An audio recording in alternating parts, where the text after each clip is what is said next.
Chers amis, chers frères et sœurs, bonjour. Je vous souhaite un bon sabbat. Bon sabbat en ce jour que Dieu a béni à mis à part pour ses enfants. Merci à Carmen pour cette belle illustration, à savoir que Jésus, Dieu a la solution à tous nos problèmes. Alors, je ne sais pas si la bienvenue vous a été souhaitée, mais en tout cas, je vous souhaite la bienvenue à tous en ce sabbat matin. Il y a des personnes que nous avons l'habitude de voir. Soyez les bienvenus, Marie-Douce, sa famille, Lucille, Joseph, faites tous quoi. Et particulièrement Marie-Laure et Jean-Claude qui nous ont fait, on a ce privilège de les avoir parmi nous en ce sabbat matin. Et nous vous souhaitons la bienvenue et nous invitons à transmettre nos salutations à l'église de Saint-Tron quand vous y retournerez. Alors ce matin, je voudrais partager avec vous quelques références bibliques sur un sujet qui, je veux croire, nous concerne tous, et j'ajouterai plus ou moins. Et pourquoi ce sujet nous intéresse? Il fait bon là, mais ça fait partie de toutes mes feuilles. C'est pas grave. Alors je disais effectivement que voilà, nous allons partager quelques références bibliques autour de ce sujet et je veux croire que ça nous concerne tous. Pourquoi ce sujet nous concerne? Parce que nous avons accepté de marcher avec Christ, de faire alliance avec lui et de lui permettre de régner dans nos vies, d'être ses enfants. Jean chapitre 1, versets 12 à 13 nous dit ceci.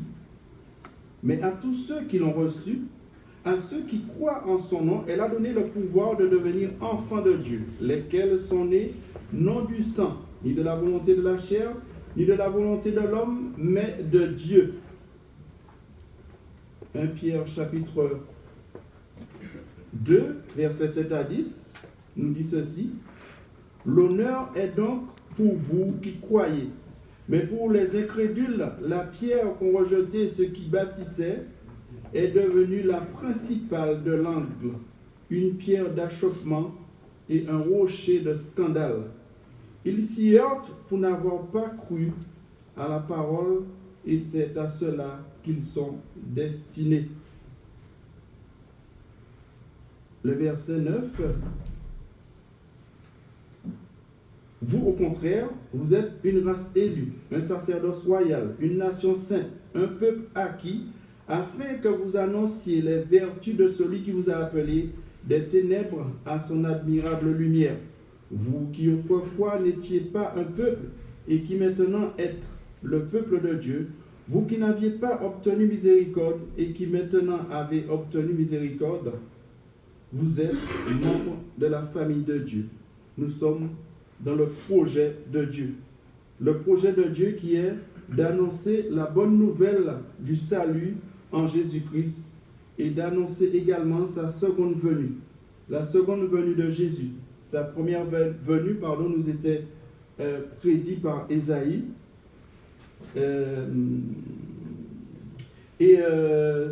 Jésus est réellement venu et c'est Jean-Baptiste qui l'a reçu et l'a baptisé dans le désert.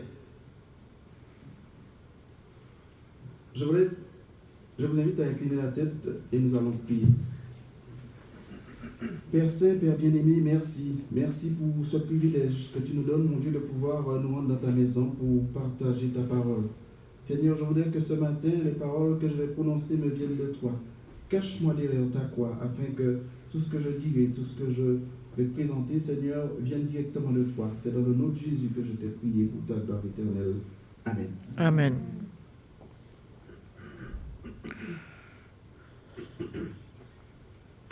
Jean chapitre 1, versets 6 à 11, nous dit ceci. Il y eut un homme envoyé de Dieu. Son nom était Jean. Il vint pour servir de témoin, pour rendre témoignage à la lumière, afin que tous croient par lui. Il n'était pas la lumière, mais il parut pour rendre témoignage à la lumière. Cette lumière était la véritable lumière qui venant dans le monde éclaire tout homme. Elle était dans le monde et le monde a été fait par elle et le monde ne l'a point connue.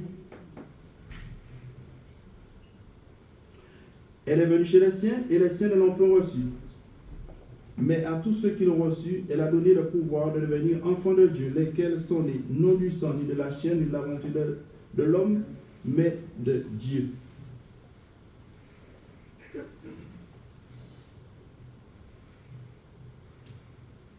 Luc chapitre 3, versets 1 à 6.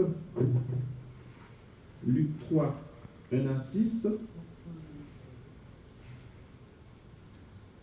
Je lis ceci.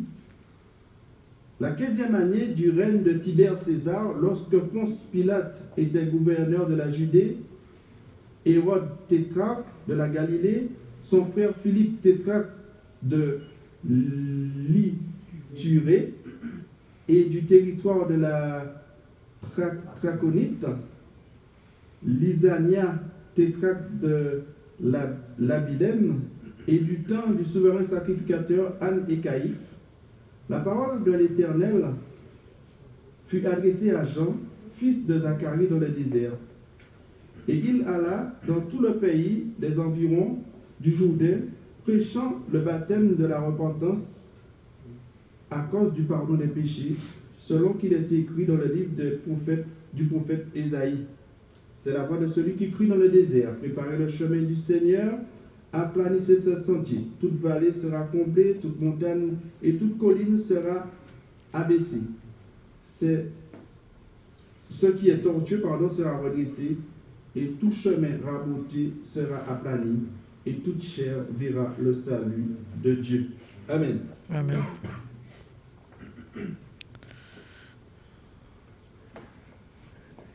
Cette mission d'annoncer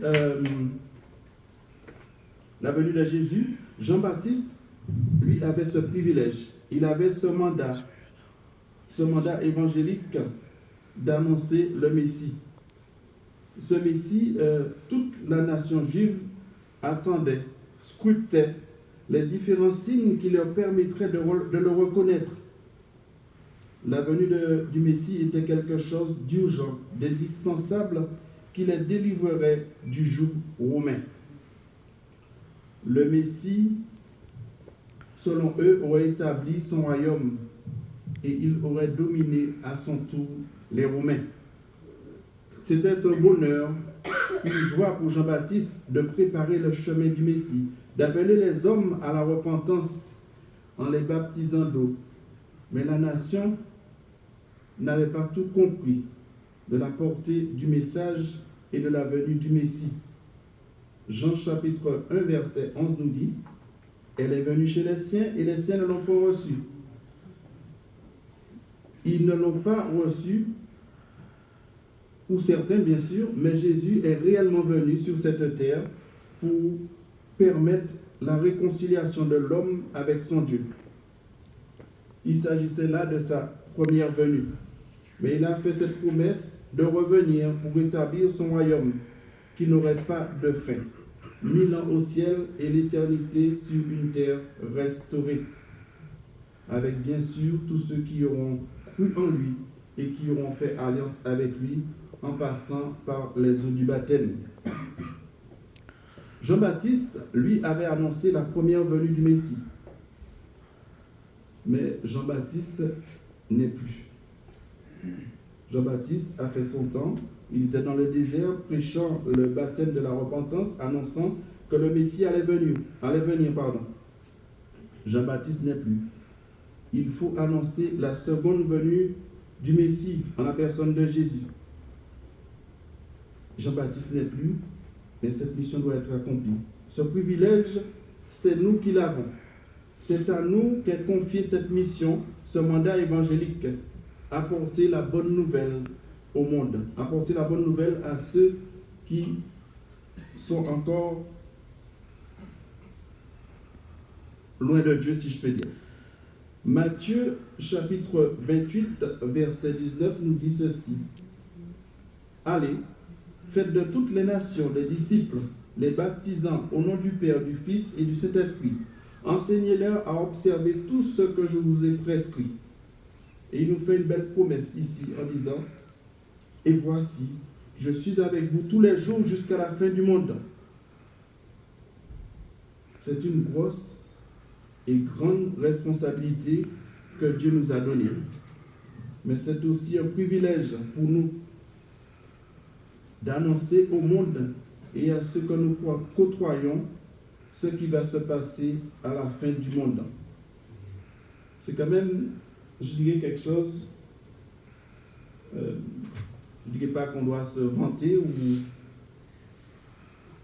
mais c'est quand même quelque chose d'extraordinaire de savoir que nous savons ce qui va se passer à la fin des temps. La Bible nous a donné toutes les informations. Il y a des choses peut-être que Dieu n'a pas révélées, mais nous pouvons, en rencontrant quelqu'un, lui dire, bon voilà, il va se passer ça, ça et ça. Voilà, le temps, à un moment donné, Dieu va mettre un terme à tout ce que nous vivons aujourd'hui. Les belles choses peut-être, mais aussi l'injustice, la méchanceté, la misère, la mort, tout ça. Dieu va mettre un terme à tout cela. Je peux le dire à quelqu'un, voilà, je te conseille, je t'encourage à choisir Dieu, à choisir Christ dans ta vie, parce que voilà ce qui va se passer. Et si malheureusement tu refuses tout cela, eh bien voilà, tu perdras ta vie éternelle. Alors effectivement, ce que je vous encourage, ce que je nous encourage, c'est que nous puissions avertir, faire connaître à ceux que nous côtoyons, ceux qui nous entourent, ce qui va se passer à la fin de ce monde. Que Jésus reviendra pour juger, pour le jugement dernier. Dieu nous a aussi établis comme sentinelles dans ce monde. Et il nous invite, ou je vous invite, à accomplir fidèlement votre mission, à accomplir fidèlement notre mission en invitant les habitants de la terre,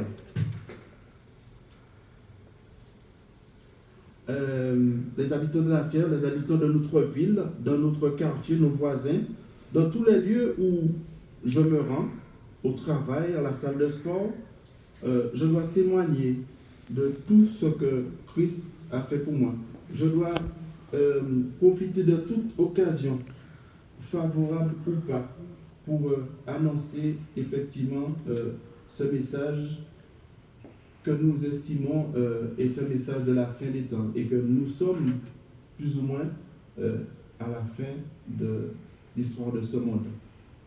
Tous les signes nous démontrent que le temps est proche, que Jésus est à la porte. Il y a bien sûr des œuvres que Dieu a préparées d'avance pour que nous puissions que nous les pratiquions. Soyons disposés et attentifs parce que Dieu favorisera des occasions pour nous afin que nous proclamions son message, que nous annonçons cette bonne nouvelle. Jésus revient bientôt. Soyons ces sentinelles, je le répète, pour accomplir fidèlement notre devoir, notre mission comme Jean-Baptiste, qui est d'avertir, d'appeler à la repentance ceux qui ne se sont pas encore positionnés. Le temps est proche, attends-nous l'heure avance, l'heure où Jésus viendra juger les cœurs. Jésus revient bientôt. Toi qui m'écoutes ce matin, toi qui ne t'es pas encore positionné, ne laisse pas le moment passer pour ouvrir ton cœur à la lumière. Accepte-le et sois sauvé. À nous sentinelles, à toi sentinelles, sois au poste jour et nuit. Dis à l'âme somnolente que déjà le matin luit. Telles sont les paroles de notre hymne de louange. Soyons des sentinelles pour annoncer, sonner de la trompette, dire que le Seigneur revient bientôt. Parce que nous pouvons avoir des comptes à rendre si nous n'accomplissons pas fidèlement notre mission. Ézéchiel chapitre 33, versets 1 à 9. Ézéchiel 33, 1 à 9. Je lis ceci. La parole de l'Éternel me fut adressée en ces mots. Fils de l'homme, parle aux enfants de ton peuple. Dis-leur, lorsque j'ai fait venir l'épée sur un pays et que le peuple du pays prend dans son sein un homme et l'établit comme sentinelle, si cet homme voit venir l'épée sur le pays, sonne de la trompette et avertit le peuple, et si celui qui entend le son de la trompette ne se laisse pas avertir et que l'épée vienne le surprendre, son sang sera sur sa tête. Et il a entendu le son de la trompette et il ne s'est pas laissé avertir, son sang sera sur lui. S'il se laisse avertir, il sauvera son âme. Si la sentinelle voit venir l'épée et ne sonne pas de la trompette, si le peuple n'est pas averti et que l'épée vienne enlever à quelqu'un la vie, celui-ci périra à cause de son iniquité, mais je redemanderai son sang à la sentinelle. Et toi, fils de l'homme, je t'établis comme sentinelle sur la maison d'Israël. Tu dois écouter la parole qui sort de ma bouche et les avertir de ma part. Quand je dis aux méchants, méchant tu mourras, si tu ne parles pas pour détourner le méchant de ses voies, ce méchant mourra dans son iniquité, et je te demanderai son sang. Mais si tu avertis le méchant pour le détourner de ses voies, et qu'il ne se détourne pas, il mourra dans son iniquité, et toi, tu sauveras ton âme. Amen. Amen. Oui, ici dans ce passage, nous reconnaissons que voilà, Dieu nous a donné une mission à accomplir, à savoir avertir ses enfants du temps dans lequel nous vivons, avertir ses enfants qu'il revient bientôt, être vraiment ces sentinelles qui doivent être à leur poste pour sonner de la trompette, dire au peuple, dire aux hommes qu'il est temps de revenir, ou du moins d'accepter Christ dans leur vie. Le verset 9 du chapitre 2 de 1 Pierre nous dit ceci. 1 Pierre 2, verset 9. Vous, au contraire, vous êtes une race élue, un sacerdoce royal, une nation sainte, un peuple acquis, afin que vous annonciez les vertus de celui qui vous a appelé des ténèbres à son admirable lumière. Oui, effectivement, dans ce passage, Dieu fait une distinction, une démarcation entre ceux qui l'ont connu, ceux qui croient en lui et en sa parole, et ceux qui se heurtent à lui, ceux qui se heurtent à ce rocher. Alors, nous sommes fils et filles de Dieu. Et Jésus nous promet d'être avec nous tous les jours jusqu'à la fin.